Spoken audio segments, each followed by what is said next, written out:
Allah Eşhedü enne Muhammeden Resulullah Eşhedü enne Muhammeden Resulullah.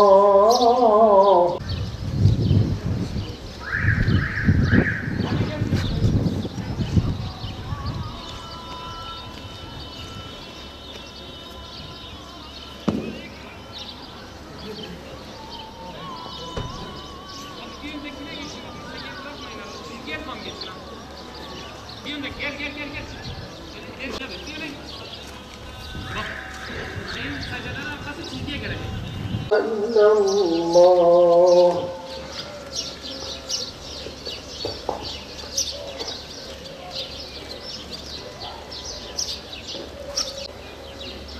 ونعوذ بالله من شرور أنفسنا ومن سيئات أعمالنا من يهد الله فلا مضل له ومن يضلل فلا هادي له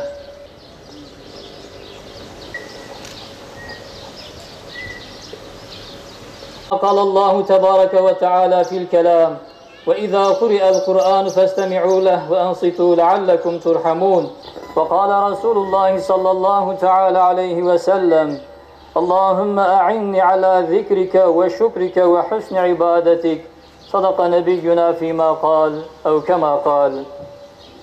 Hamdolsun Rabbimize. Değerli kardeşlerim, Cuma'mız mübarek olsun. Bu icabet vaktinde gönlünüz, haneniz, ömrünüz ve rızkınız Cuma'nın bereketiyle dolsun. Üzerine güneşin doğduğu en hayırlı günde bizleri saf saf huzuruna kabul eden, cemaat olma coşkusunu yeniden yaşatan Rabbimize sonsuz hamdü senalar olsun. Hamd, bizden hüznü gideren Allah'a mahsustur. Şüphesiz Rabbimiz çok bağışlayandır. Şükrün karşılığını verendir.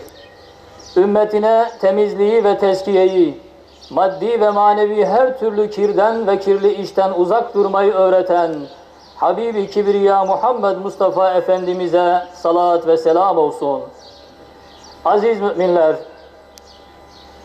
Cuma günü müminlerin bayramıdır ve bu bayram asr-ı saadetten bugüne en güzel haliyle camilerde cemaatle kutlanır. Yeryüzünde Allah'ın mescitlerindeki huzur ve güveni başka hangi mekan sağlayabilir?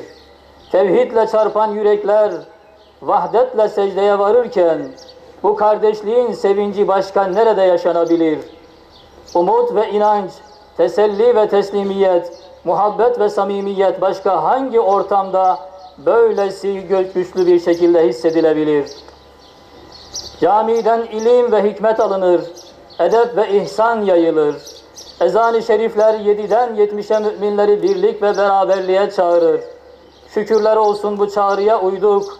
Özlemle, hasretle bugünü bekliyorduk. Şimdi vuslat zamanı. Hislerimizi anlatmaya kelimeler yetmiyor. Vakit Rabbimize kulluğumuzu, şükrümüzü, duamızı ve niyazımızı arz etme vaktidir. Kardeşlerim, aziz İstanbul'un kapıları 29 Mayıs 1453 günü muazzam bir fetihle İslam'a ve şanlı medeniyetimize açılmıştır. Ecdadımızı rahmetle ve minnetle anıyoruz. Salgın hastalık sebebiyle bir süredir kapalı olan camilerimizin kapıları yine bugün aziz milletimize ve değerli cemaatimize açılıyor. Fethin coşkusuyla camilerimize kavuşmanın sevincini bir arada yaşıyoruz. Bugün nimetin kıymetini bilelim, sorumluluğumuzu unutmayalım, tedbirlere hassasiyetle uyalım. Şimdi inşallah Cuma namazının farzını kılacağız. Ardından birbirimizle musafaha yapmadan, fiziki mesafeye dikkat ederek ve görevlilerimizin yönlendirmelerine uyarak buradan ayrılacağız. Cuma namazının sünnetlerini evimizde kılacağız. Cenab-ı Hak ibadetlerimizi kabul eylesin. لا إله إلا الله أشهد أن لا إله إلا الله حي على الفلاح حي على الفلاح قد قامت الصلاة قد قامت الصلاة الله أكبر لا إله إلا الله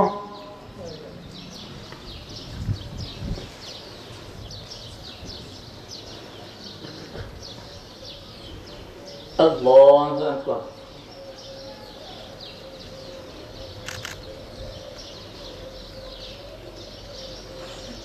Elhamdülillahi Rabbil alemin. Katında kabul eyle.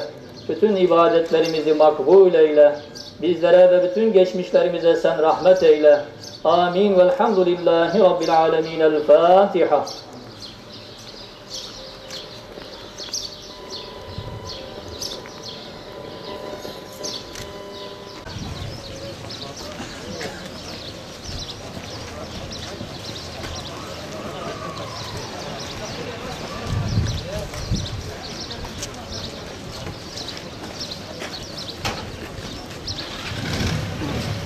Katında kabul eyle.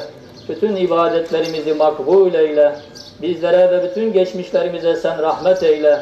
Amin. Velhamdülillahi Rabbil alemin. El Fatiha.